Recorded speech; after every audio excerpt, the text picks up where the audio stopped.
Good morning, brothers and sisters, ladies and gentlemen, students and scholars, teachers and trainers, professors and professionals, listeners and learners, those who are watching, listening from the field of arts, commerce, engineering, medical and non-medical, the most honorable President Commissioner Modi ji, respected ministers and doctors, honorable advocates, advertisers, administrators and advisors, reverend fathers and mothers, affectionate sons and daughters. I, Dr. RK from USA, heartily cordially welcome all of you. It is really wonderful time.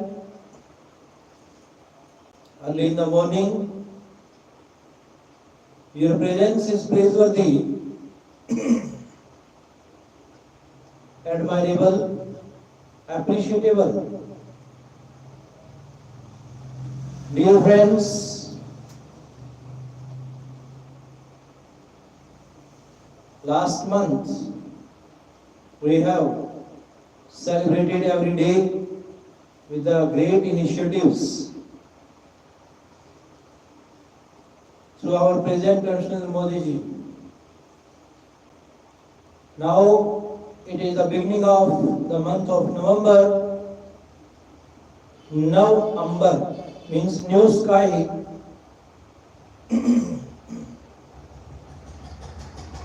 With the starting of this month, our thoughts, ideas for the recreation, rejuvenation, reoperation and reformation of our nation should be renewed. So the month's name is a symbol of newness, recreation. Dear friends, our India is celebrating 75th years of independence with Azadi Ka Amrit Mahotsav.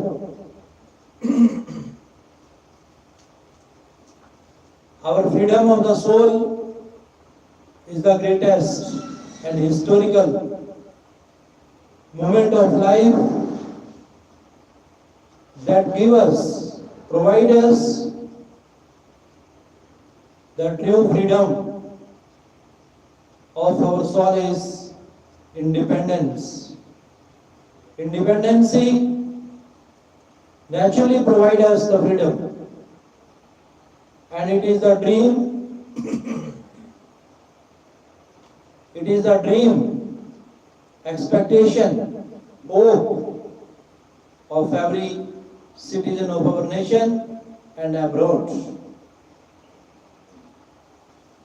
Our scholars and learners, those who go abroad, those who go to abroad for doing study, their main purpose behind going abroad is freedom and independence. Our India got freedom in 1947, but if still today we are under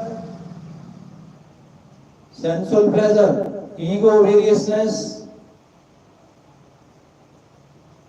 false affection, negativities, it means we have not become the true person of freedom, which was expected by our forefathers, foretellers, forecasters, freedom fighters, free thinkers, those who came first on this land. Dear friends,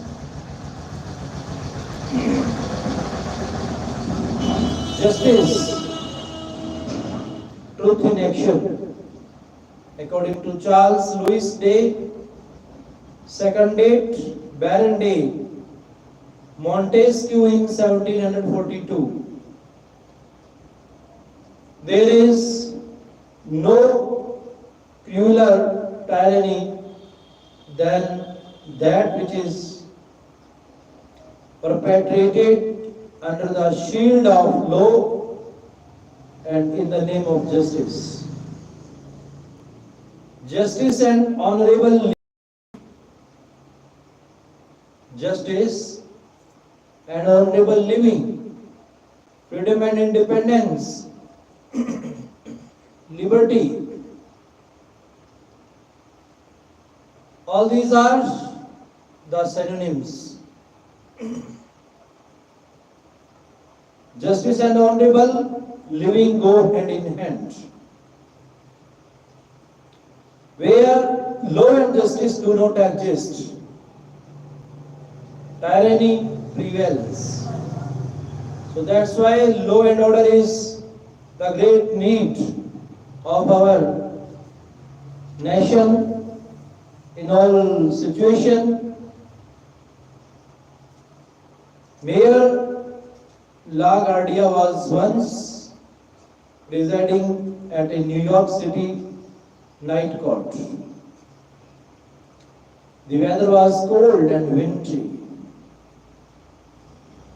All of a sudden, a trembling man was brought in and charged with stealing a loaf of bread. When questioned, the man explained that he had to steal in order to feed his starving family. LaGuardia, he declared, I have to punish you. There can be no exception to the law. I fine you $10. As he gave his verdict, he pulled $10 from his pocket and paid the fine. Furthermore, he declared, I am going to fine everyone in this courtroom 50 cents for living in a city where a man has to steal bread in order to eat. Mr. Bailiff collects the fines and gives them to the defendant. In a judicial system,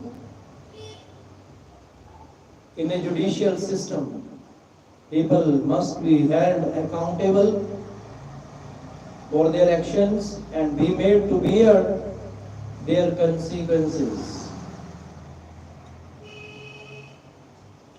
But at the same time, the judicial system must also show compassion in situations that generally demand it. Justice should not only be done, but also be perceived as having been done. This is not to say that people will be allowed to get away by doing wrong or commit a crime with the expectation that they will be forgiven on compassionate grounds. Many perpetrators take great comfort from the feeling that if caught, they have the opportunity to lie and go scot-free. The greatest incentive in committing crime is the assurance that one can escape punishment. If crime is overlooked, it encouraged the perception that moral wrongdoing is acceptable. Such an attitude would amount to an exploitation of compassion that is built into a genuine understanding of justice. Justice must distinguish between the vicious and the unfortunate. According to Rene Descartes, A state is better governed which has but few laws, and those laws strictly observed. There is an ancient story. Once truth and deceit were traveling together. Truth looked rather starved and was wearing rags. Deceit said, "You seem to be in a pretty bad shape." And truth replied, "Yes, I am. Nobody respects me or even gives me a job, but they make fun of me." Deceit convinced the truth to follow his way and change his lifestyle for the better. Truth decided to follow deceit on the promise that he would not say anything against deceit. Truth decided to follow deceit not because he felt that it was right, but because he was starved. They went to a fine restaurant. Deceit placed the order and they ate some of the finest food. But before they got down to paying the bill, Deceit shouted and called the manager and said he was waiting for the change from the waiter. The waiter was summoned. He was stunned because he had not taken any money. Deceit shouted at the manager, accusing them to be a bunch of thieves and taking innocent people for a ride. The manager became concerned about his reputation, refused to accept any money, and instead gave out money from his own pocket, which was to have been the change. If what was being said was true, deceit and truth hurt. Deceit and truth hurt. The manager shouting at the waiter and threatened to fire him, deposit his protest. The waiter wondered in his heart if truth had deserted hard-working souls.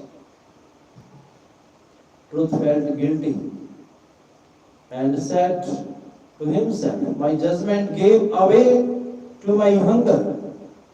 Deceit came out walking tall. Truth could not take any more and parted company silently. As per the saying of Mahatma Gandhi, there are no principles on empty stomach. When money talks, truth remains silent. Silence and integrity are two different things. Just because the person is silent does not mean they have integrity. More lies have been told in history by remaining silent when we should have spoken. A good and faithful judge must strive to determine what is right rather than who is right. Judicial verdicts may not change hearts, but they certainly can prevent people from being hurt. The world today needs more justice than charity. Often charity becomes necessary because of injustice. The moving spirit behind any great cause is the call for justice. There are times when injustice cannot be prevented, but there should never be a time when it cannot be protested. Bad laws constitute the worst kind of injustice. A law that cannot punish the guilty, cannot persuade the citizens to respect and honor its court. A society not only needs good laws to restrain bad people, but also good people to restrain bad laws. For some people, it is lack of moral strength that makes them succumb to wrongdoing, while others actively seek opportunities to do wrong. Crime is a consequence of ignoring the conditions that breed lawlessness. What punishment for a loaf of bread? There was a man without a job who was suffering with abject poverty. He had a family who was starving to death. One cold winter night, he could not see his children's misery and hunger. He went to the neighborhood baker and stole a loaf of bread. He was caught, arrested and convicted. He was sentenced to jail for 2 years. While in prison, he kept thinking of his famished children. He tried to escape but was caught. And more years were added to his sentence. Then he made second and third attempt, which also failed, and he ended up serving 15 years in jail for only one loaf of bread. When 15 years in jail for only one loaf of bread, when he came out of the prison, he became insensitive. His bitterness towards society reflected in his behavior. At the end of the judgment, many times we wonder who won, the best man or the best liar. Lying under oath is stealing. Lying under oath is stealing someone's future. Most cases in the courts have a plaintiff and a defendant who give contradictory stories. Sometimes the contradictions may be a matter of perception, but at other times we know that someone is lying, especially when both parties have something to gain. Another reason for such lying is misguided loyalties.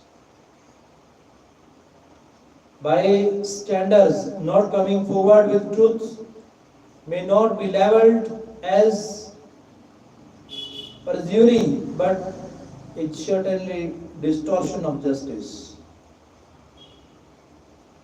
Obstructing the path of justice is like committing treachery against the nation. Where justice is denied, the state becomes an organized conspiracy to oppress its citizen. Peace cannot prevail. Injustice to anyone or anywhere in society is a threat to justice everywhere. No country can survive where lawlessness becomes the law. The guilty go unpunished. The dishonest are rewarded. Citizens are indifferent. Custodians of the law become the biggest lawbreakers. Law and justice go hand in hand. We cannot have one without the other. Every time a case is tried, but the law and the judiciary are on trial. Law is not necessarily the same as justice, nor is trial always a true investigation into truth. It may just be a resolution of dispute. This is a court of law, young man, not a court of justice, according to Oliver Wendell. homes. Freedom becomes meaningless in the absence of justice.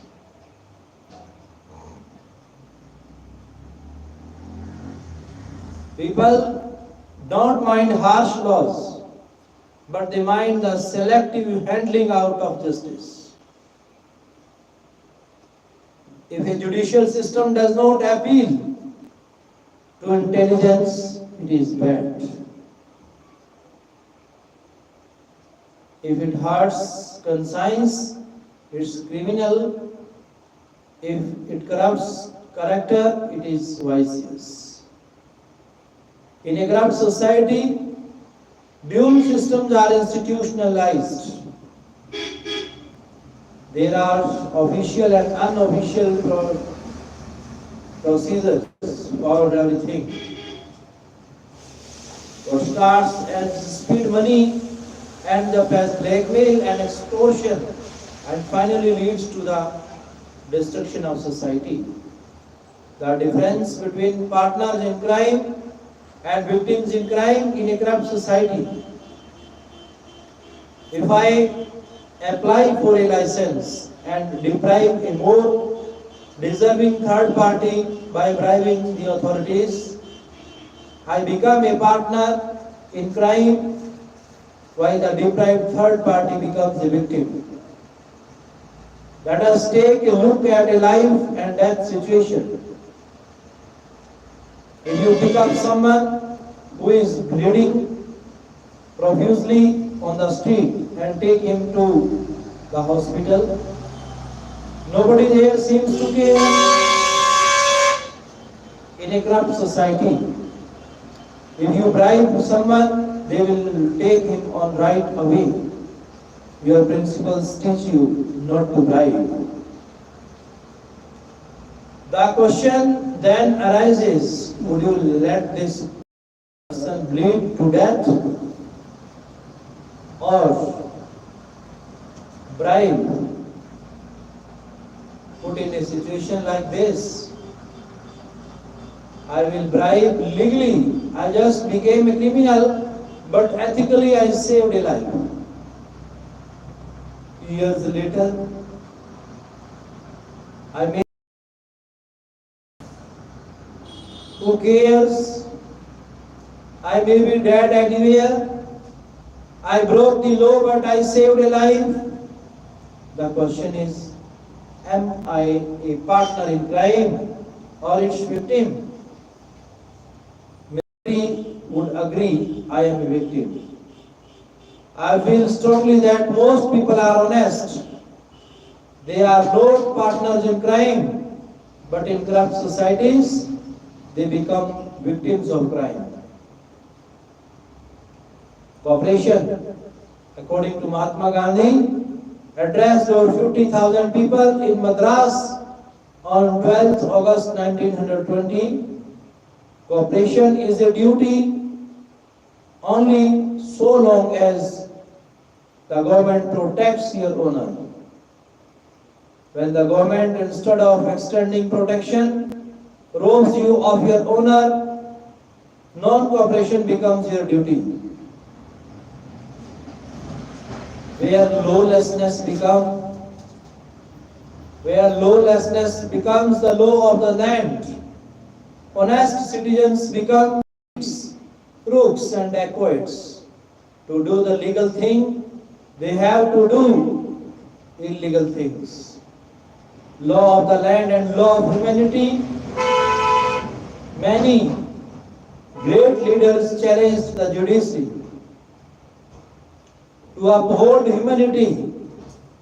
Some of the greatest leaders like the Gandhiji and Martin Luther King broke the law of the land. Gandhi broke many colonial laws.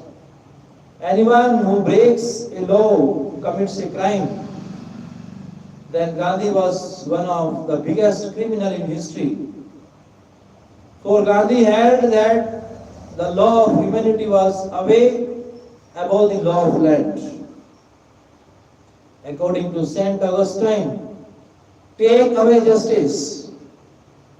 And what is a state but a large band of robbers? Whenever legal rights come into conflicts with human rights, the question of fairness and justice need to be re-examined.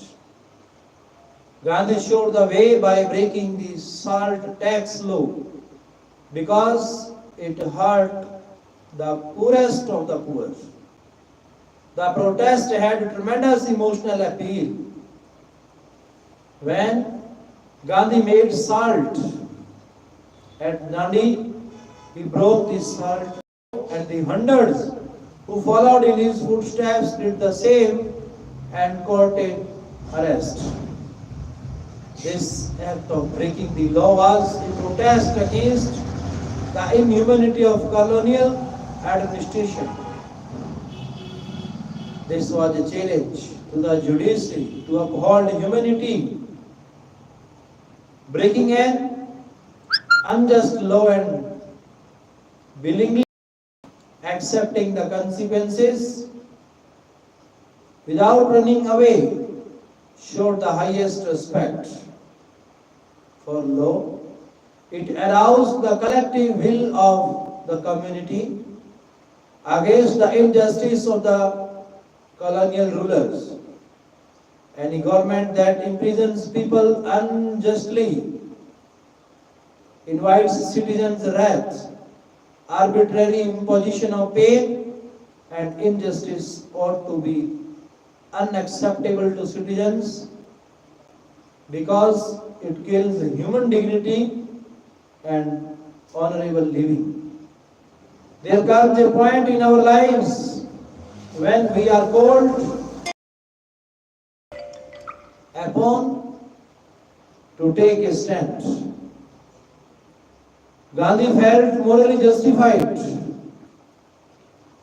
in encouraging others to launch the civil disobedience movement.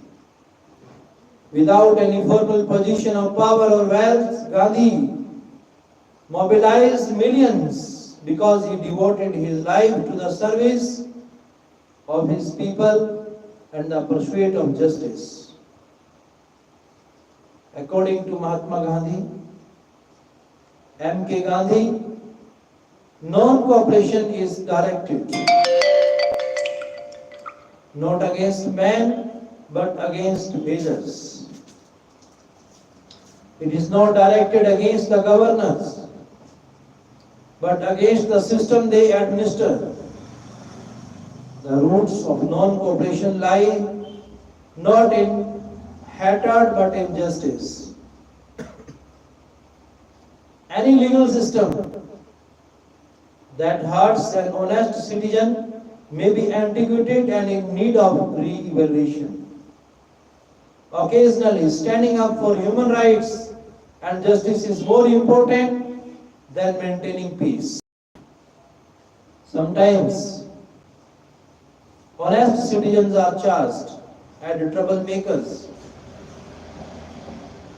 because they assert their rights. If standing up for one's right is a crime, then every citizen must strive to be a criminal. When an innocent person is imprisoned or treated unjustly, the rest of the society should protest and be prepared to go to the prison. If individuals in a society do not support the enforcement of law, then no law enforcement agency can help them. Remember, those who stood up for the freedom of the people were also called lawbreakers. During the Boston Tea Party, for instance, America threw tea into the Boston harbor. The English colonials called them lawbreakers, but they were acting in the best interest of their fellow citizens. They were protesting against the unjust laws imposed upon them. Extremism in defense of liberty is no wise and moderation in the pursuit of justice is no virtue, Barry Goldwater said, according to Justice Louis D. Brandeis. If a government becomes a lawbreaker, it breeds contempt for the law. It invites every man to become a law unto himself.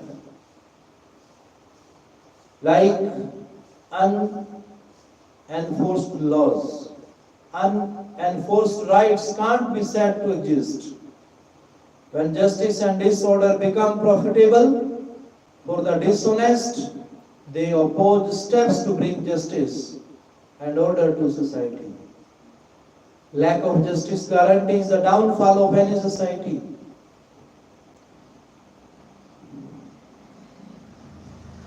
A weak government is the biggest instrument of oppression and injustice. William Ewart Gladstone said, national injustice is the surest road to national downfall.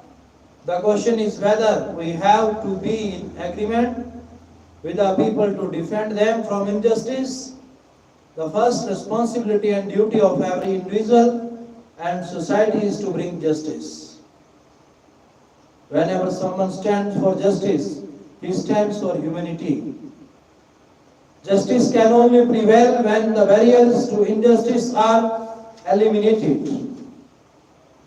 We must have a clear sense of judgment about where to build walls and where to build bridges. Justice is the ultimate objective of every civil society. It should be pursued till it is obtained.